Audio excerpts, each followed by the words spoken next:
I'll take it with me. I'm not gonna do that. But Okay. yeah, I think we're ready to roll, ready to rock, ready to roll. Yes, sir, Ethan. It's good to be back up, man. It is good to be back. It's been a minute.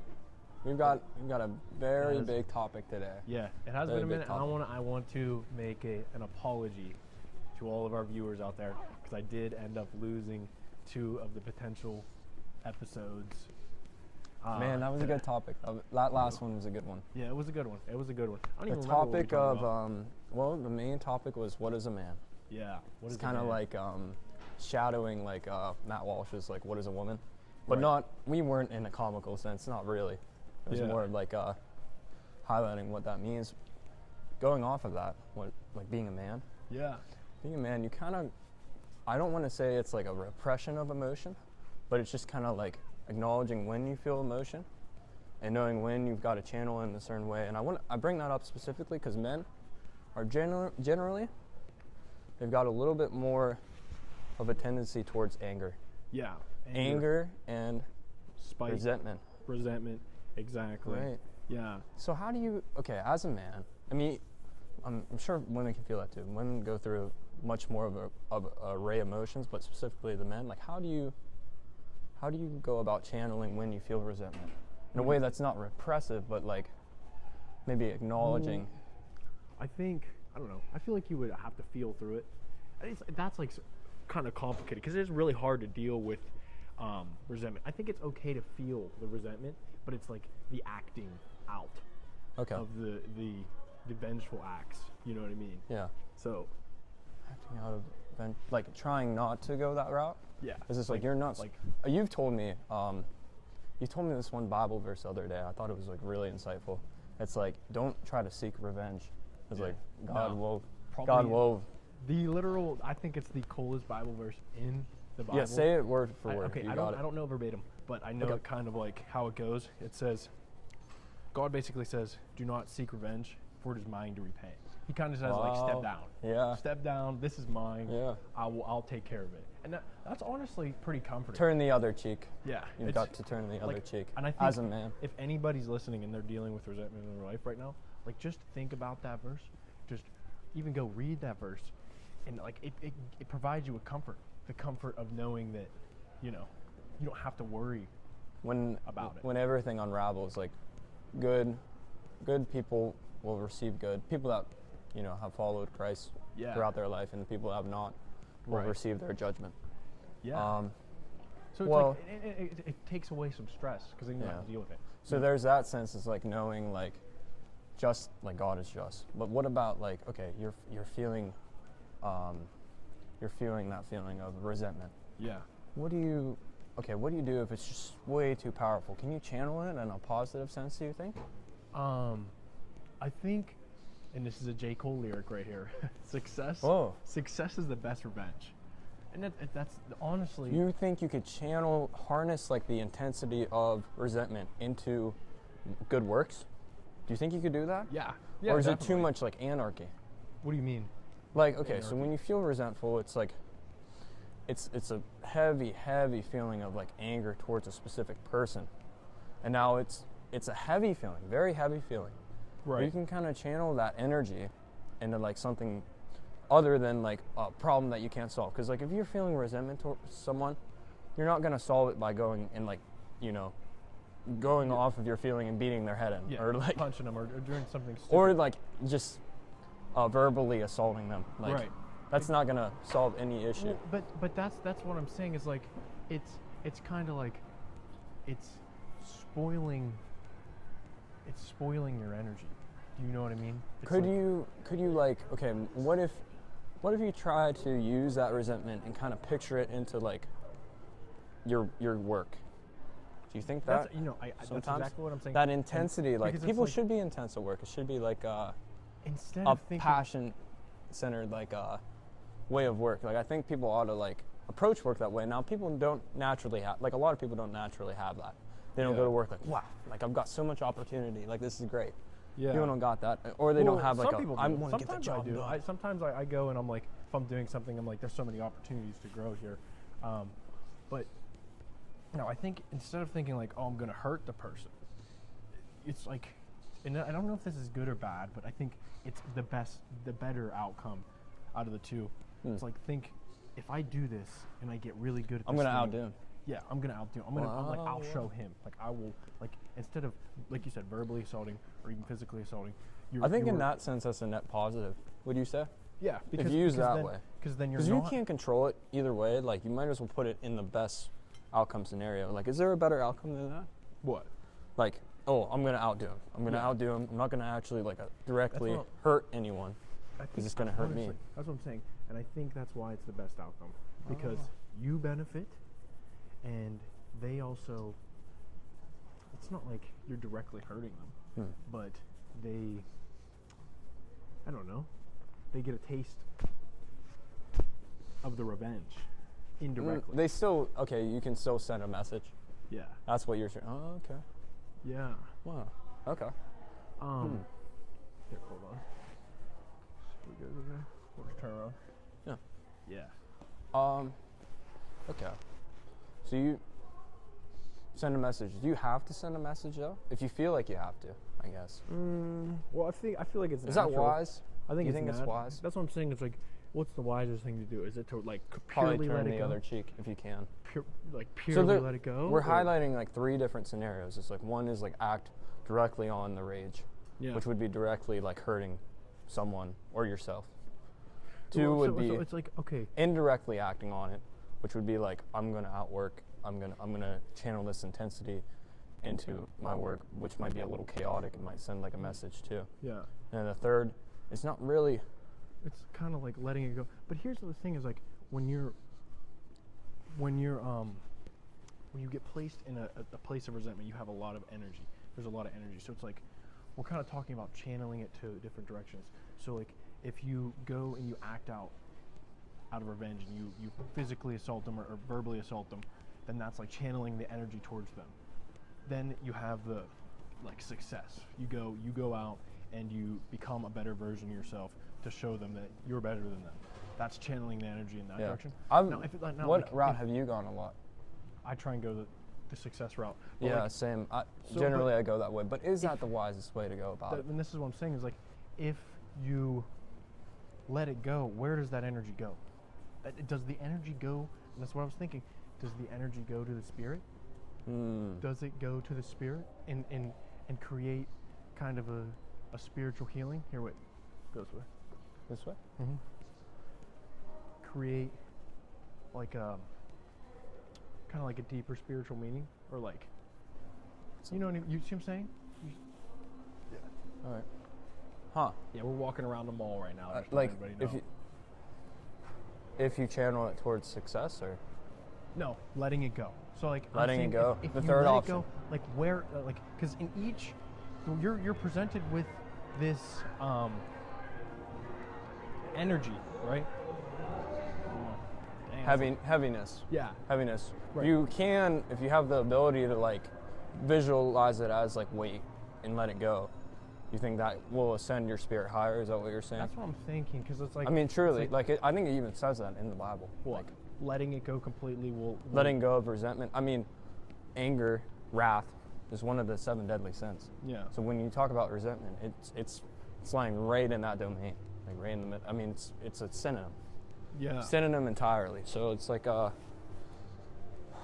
Well, and here's okay. So like, and here's you why, would be more wholly avoiding it This is why I think. or that- turning your cheek to it. Yeah, turning your cheek to resentment. But this is why I think resentment is one of the worst things. Okay, because look at the devil. The devil, where is the base of all of his, like everything? It's resentment. It's resentment. He spites because he got thrown out of heaven. It's You one know of what I them. mean? One of the 7. Call it one of the 7. Exactly, but like I feel like it's That's the like a main- door. It's like I think it's the base. I think it's the base for all. It evil. creeps in. Yeah. Well, I think of you ever watched Star Wars? I think this is a really good reference.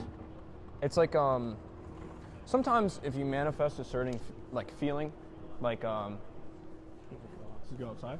yeah. Yeah. Sometimes if you manifest like a certain feeling, like or like you manifest the thought of bad things, which Yeah. like I would argue wrath and like resentment would be like an example of that. Like manifesting, I want to fight this guy. Yeah. Like even if you don't want it to happen, it might just happen just based off of like gravitation. Yeah. Like 'cause you're- in Star Wars Episode 3, this was a different scenario. He kept getting these visions of his wife Padme like dying. She Yeah. was gonna die in childbirth, and he's like, I don't want it to happen. I don't want it to happen. And he kept dwelling on it, and it consumed him. And then eventually he actually ends up like directly killing her Wow. unintentionally at the end of the Okay, story, unintentionally? out of his rage and like out of his anxiety. The enemy works. That's the biggest word. I think the enemy works in anxiety. Yeah. And like there's different like doors to that anxiety, and I would argue wrath and resentment is one. Yeah. I Doors think- to more emotions, to things to happen in the physical. And it's interesting, like it seems like things always seem to start at that level and then they come to the physical. It's crazy. It's just weird. What they're of the like mental manifestation, and then they manifest physically. That's what I'm saying. It's like, where's your You mind think at? that's weird? Weird? I think, yeah. I think it's just like, Well, it's It's like, almost it like feels cause like- and effect. it feels like the mind's so disconnected from reality, from the physical world, but it's like, it's not. It's you really know? not. No. And Yeah. same spiritually, like that ties in tangent. It's almost like the connector between the two. Yeah. What do you say? Like, it kind of like I think of like the Trinity. You know, we have the Father, Son, and the Holy Spirit. The Holy Spirit kind of works in like tangent of the three. Like it's kind of like a in between. Like call it like the Swiss Army knife of like holiness. What? And like God, the image of God, the Yeah. Holy Spirit. Yeah. Like, so that would be like spiritual like well-being in the midst of like the three states of well-being, which is mental and physical, and then spiritual. That kind of is just going all around, and it affects everything all around. Like I Yeah. wonder if it's a connector. Like the mind. Yeah, the I mind. wonder is- if it's a connector, because it's like even in the like the Bible, it talks about if you feel on certain like urges, you have sinned. Wait, Like if you have feel what? literally sinned. I'd give an example. So like if you Jesus said, here's like a very prominent verse. He said, in the past it was said if you commit anything sexually immoral before marriage, it is a sin. But I tell you, if you even look onto a woman with those urges, you have sinned. Yeah, no, I was just talking about this, but like, yeah, dude, I know exactly what you Which, mean. like, those are both, okay, physically I've done it, sinned. Yeah. Mentally I've done it, sinned. That's what I'm So saying. what's in between is like spiritual. And is it's what so- connects it. And it's so hard to like, you know, realize that that mental thing is also bad, and why it's bad, because it's like you're disconnecting yourself from your partner mentally in that moment, so you're not fully one with them. Like I think it's like even if you guys are apart, you guys should be one at all times. Wow. Do you see what I'm saying?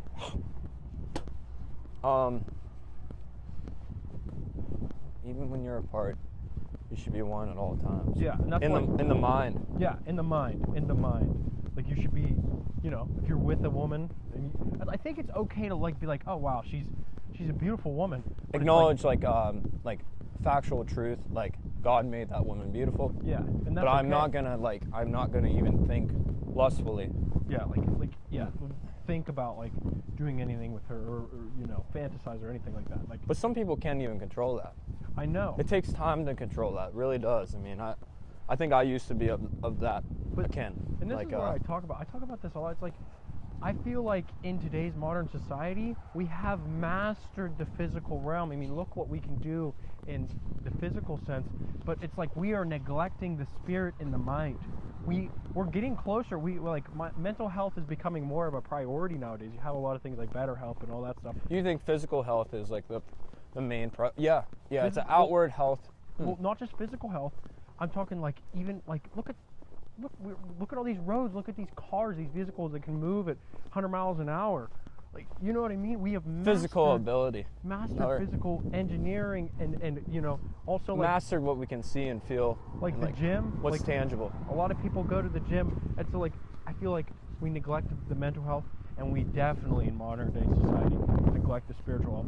And I think this is like in ancient times, I believe that people were much more connected to the spirit. I think it was like they had went the different direction of us, and that's why they didn't have. Well, they had like a longing towards it. I think of like I know you've read more than I have. I'm just kind of dipping my toe into the works of Carl Jung. He's always talking about how the soul connects in tangent between like things that are graspable and like the mind and like the physical.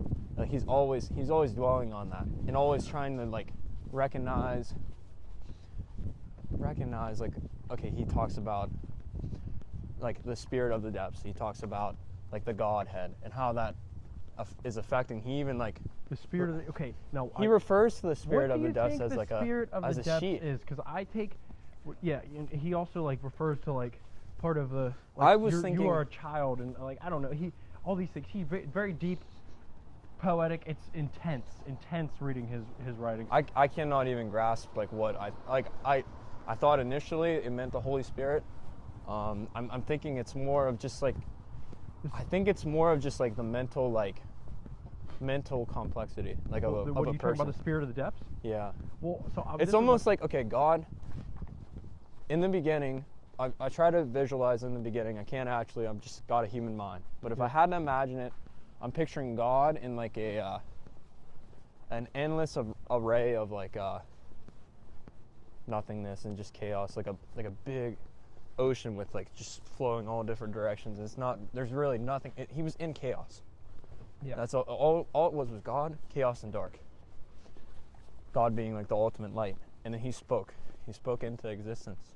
Yeah. Is the spirit of the depths, is it the depth of like chaos? I think the spirit of the depths is, think about it, it's like something that exists throughout time, regardless.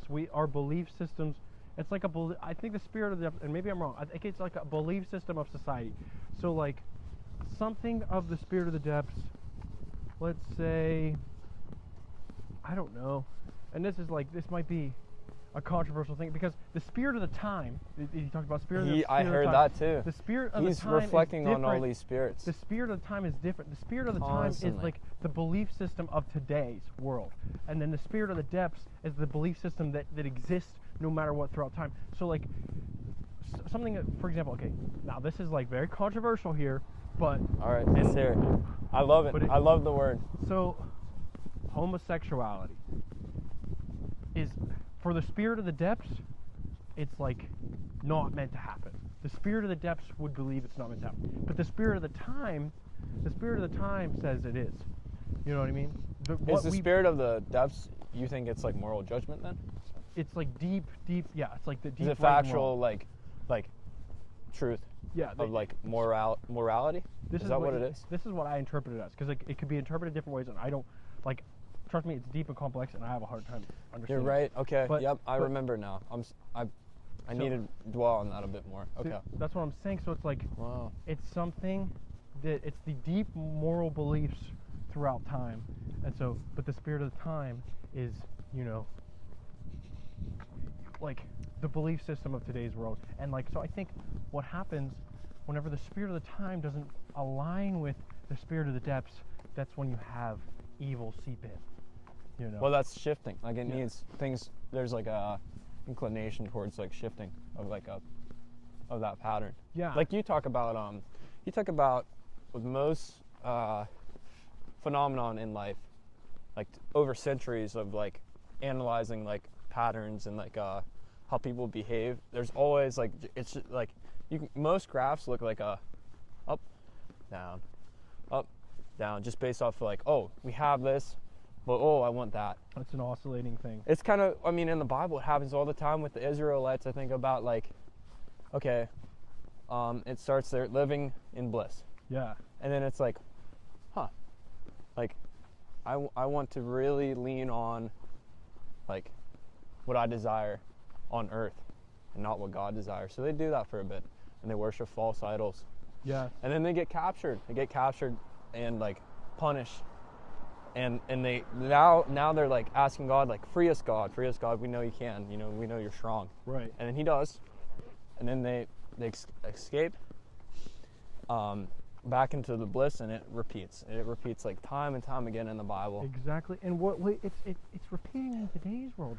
Seriously, you're looking at it, we're straying away from God and the beliefs, and we're getting new idols. It might not be like directly gods, like might not be like, oh, I believe, but like things like crystals, astrology. Look at these things. Well, anything seeping their way in. There are like indirect idols. Like you don't have to say to yourself, this is like, I think this is like a deity. Yeah. I mean, even then, like metaphorically, yes, you have made it a deity. Right. Well, now look at it. Look at like Taylor Swift. She's a massive following. That's worshiping. People would die. God. People would die for her. Exactly. And it's like, well, this is a human being just like you. No different. She just spent a lot of time on her doing image. one thing. Yeah, on her image. She's a master at that. She's really good at that. But it's like, you could have done that too.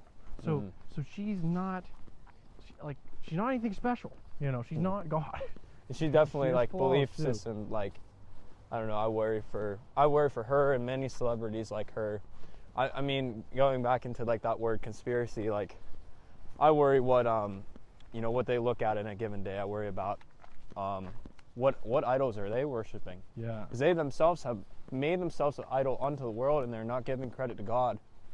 So what are they looking at, Exactly. I mean, there's some celebrities that are based in reality, and they see it as like, they give credit to God. I'm not saying that you have to believe in God, but like, there's just so much damn evidence, man. It's hard to refute. Yeah, and that is like the spirit of the depths, believing in God. Yeah. That is exactly. like what should naturally fall about, and that is where truth lies. And that's why I like Carl Jung so much. He does believe in God. He does. But he breaks it down in such a complex way, and because like psychology is so and like we said, it goes from spirit to mind to physical, spirit, mind, body. And so like the mind is right next to the spirit, right? The mind mind is just as close to the body as it is to the spirit. Yeah. And so like he was a psychologist, so no wonder he would be so spiritual, because he was so close and in tune to his mind. Wow. So true. Like I just opened up this new book. I actually got it as like a Secret Santa gift. Yeah. It's interesting that, and I've just opened up the beginning, and I was already enthralled. It talked about Carl Jung. He talked about the analysis of dreams and how like there is like innate truth in dreams. Yeah. Through the subconscious. Yes. Through the subconscious mind. What do you think? Do you think the subconscious mind is more tethered into like the spirit of a person? Because it is like unbiased truth. And you know what? I think so, because you're getting into that deeper level of conscious, that deeper level of yourself. To maybe No, I think you're onto something. That's Dallas. big. Definitely, I don't know. That's really definitely. big. I don't know. I just thought it was interesting. He drew up some examples. He talked about this one fellow, very ambitious guy. Like I when I think of it, like like me or you, like we try to. It's like we think of like kids at like an Easter egg hunt. They don't have a basket. Like a kid that doesn't have a basket, like they're just gonna like pick up as much as they can and try not to drop any. Yeah. That's how I feel some days. But he talks about this very ambitious guy who came up from like a poor background, but he made it to the top. He made it to the top, very rich, all around, and like he was chasing and constantly striving in his life, living in the fast lane. Right. And but he was dealing with a lot of he called it, what did he call it? Neurosis. So like disease of the mind, a hurting of the mind, right, and anxiety, big anxiety. So he came to him and he talked to him about some of the recent dreams he had where all this phenomenon was going on. Actually, all of the symptoms he was describing, Carl Jung boiled it down to like neurosis. I think nausea. Like it sounded like nausea, but it was all of the mind. There wasn't anything like amnesia or nausea. What do you mean by nausea? Like sick to the stomach? Yes. Yeah. Oh. Okay. Yeah, and anxiety, but it was all mental. There wasn't any like physical phenomenon going on in his body. Like that was all fine. Yeah. But he he said his fellow came to him and said, spoke about his recent dreams, two recent dreams. One I can't really remember, but I know the one dream, he was back in his like old square. I don't know if he was young or what, but there were these children like talking to him, and they were like you've forgotten where you came, like I don't know. I just thought that was interesting. That Yeah. like that Forgot where you came. yeah, Okay, and that's what he was grappling with, and like that was the innate truth of the matter. That's why he felt all this like Yeah.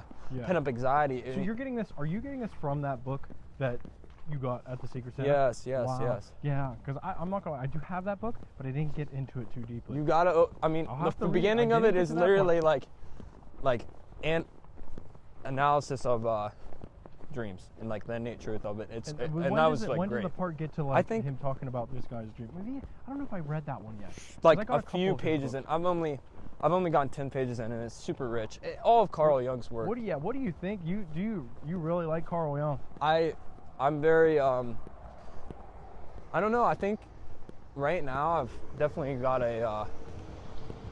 an inclination to read more, Dude, for sure. Because he's very reflective, and we don't have that nowadays. You know, that's you were talking about it earlier. Like physically, wow, like we can go anywhere we want. We're gonna be going to Mars soon. We're gonna colonize Mars. Like all exactly. these big things. It's Yes. like, but how are we doing up here? Yeah, right? How are we doing in here, in the heart? Yeah. Nobody's really talking about that anymore, and he was super rich in that. Dude, back then. I genuinely think I love him. I think he is one of the best psychologists, if not the best psychologist to ever exist. Yeah. Because- What do you think about the innate truth of dreams? What do I think about dreams? Yeah. What do you think a dream can tell someone? Oh, this is windy. A little gusty. Yeah, I think there is some truth in the dreams.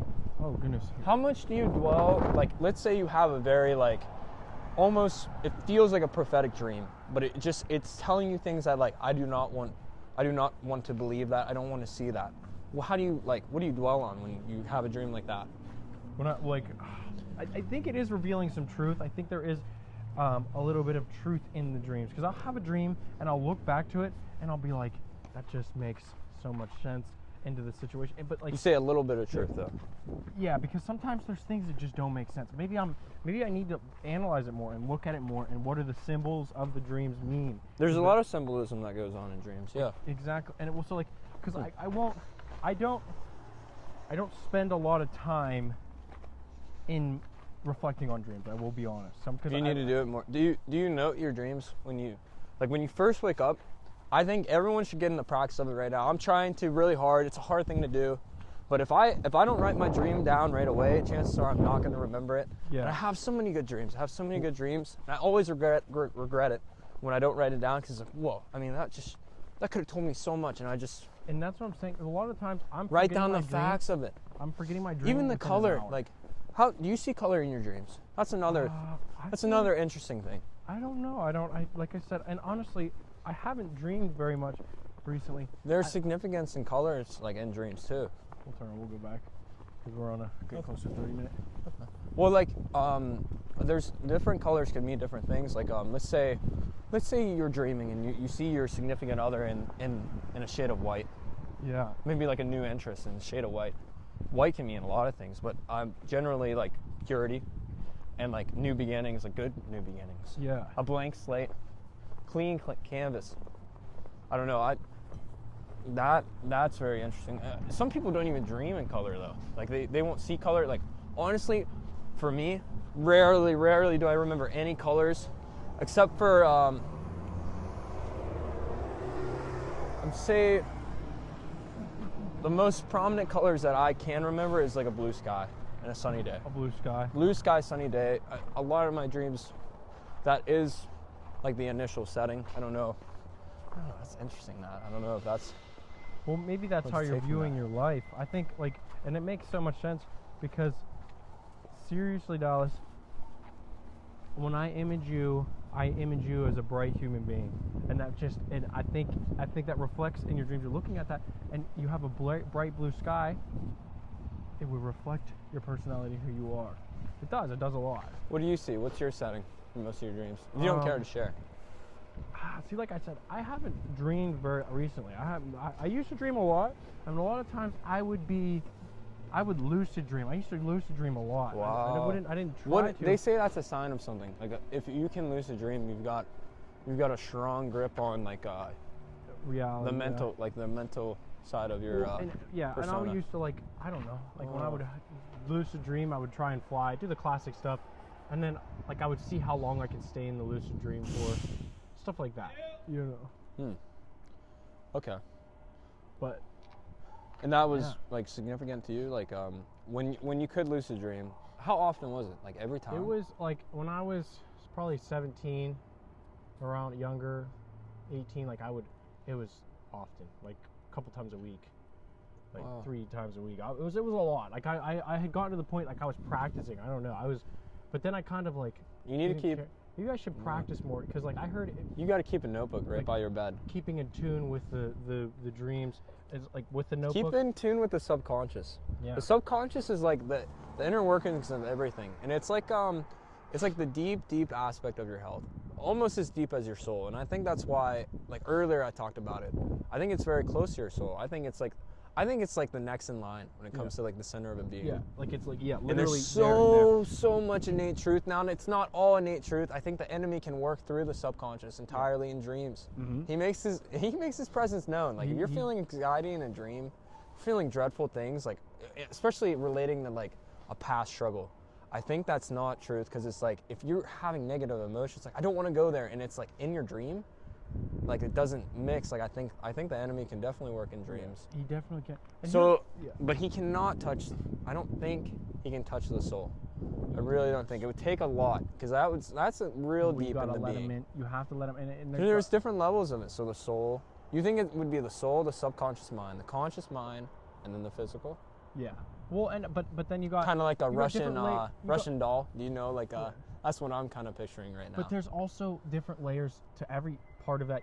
So like there's different layers to the physical, which like you got, the inner part of your body you can't see, then the outer part, the skin, and then you have the different outer systems outer of part. the body. You got the outer part, which is the reality, the world, the physical, ground and air around us. So it's like that's broken up. And if you look at it, it's broken up into 3. Like I said, everything's broken up into 3. 3 is very significant. 3. So you have the inner part of the body, the outer part of the body, then the outer part of the body, the reality, the physical realm you exist in. Then you have the mind. What is it? You have the conscious and the subconscious mind. The subconscious. Is there a third part? Maybe there's a third layer of the mind. The ego of the mind. Maybe it could be the ego. But that kind of dwells within both. Yeah. It's it is in there. But then I need to get back on my psychology terms. The question is there different layers to the spirit? If these 2 other things that we are very conscious and aware of have different layers to the spirit, is there different layers to the spirit? You know what I mean? There are. I don't know. I mean, there are some sins that are heavier than others. So like maybe that could kind of fit. I'm trying to think of any specific like verses or any sayings that maybe Jesus might have said while he was living on earth that would relate to that. Layers of the soul. Well, maybe here, and now that I'm thinking about it, maybe it's 2 parts to every 2 layers. So like you have the conscious, subconscious, the body, the reality, the physical realm. You mean body and like sensing? Body, and then like the earth. What you can, like your input, what you can receive from like what is around you. It's just so weird. And then like the spirit, maybe the spirit is broken into 2 parts? Your spirit and then God himself. Because or holy or unholy things maybe. Because we are a part of God. Do you know what I mean? God is a part of us. So you know what I mean? Like we're attached to God. Made in the image of God. We're made in the image of God, but we're attached to him. We're a part of him. God is in all of us. You know what I mean? But he can also reject you. You have your own soul that he can reject, but you're God also can a reject. part of it. Yes. He does not. He does not reject. It's then the why would you own get sent to bitterness. hell? The own bitterness of man is what rejects God. God will never reject anybody. Yeah. That's the truth of the Bible. Wait. Truth of the gospel. Then maybe that's what it is. Maybe so your you soul had it can reject twisted, him. but that's okay. No, I get what you're saying. But I don't know. I still believe kind of that 2 parts would God be will like reject you a little. I think God will reject you. That's the ultimate blasphemy against the Holy Spirit is rejecting God. God has a little bit of a wrath, and God is to be feared. And Like that's why- Pharaoh, like Pharaoh. Do you remember the story of Pharaoh No. and Moses? No. Moses kept saying, like, if you don't let them go now, like this plague's gonna fall. Yeah. And Pharaoh, like, and near the end, like, I think there was,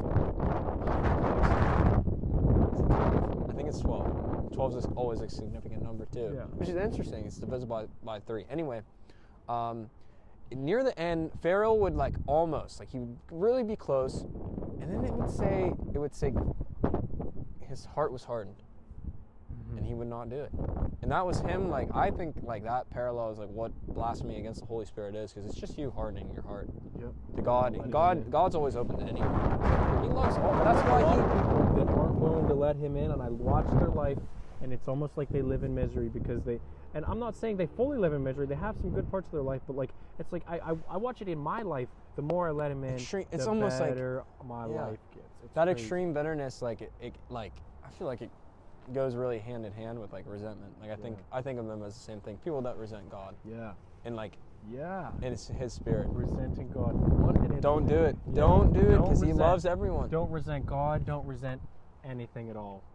I think this is a good spot to end it. We're at the 36-minute sir. mark. That's a Wow. good ending. All right. All right, everybody. Yeah, take care and don't resent.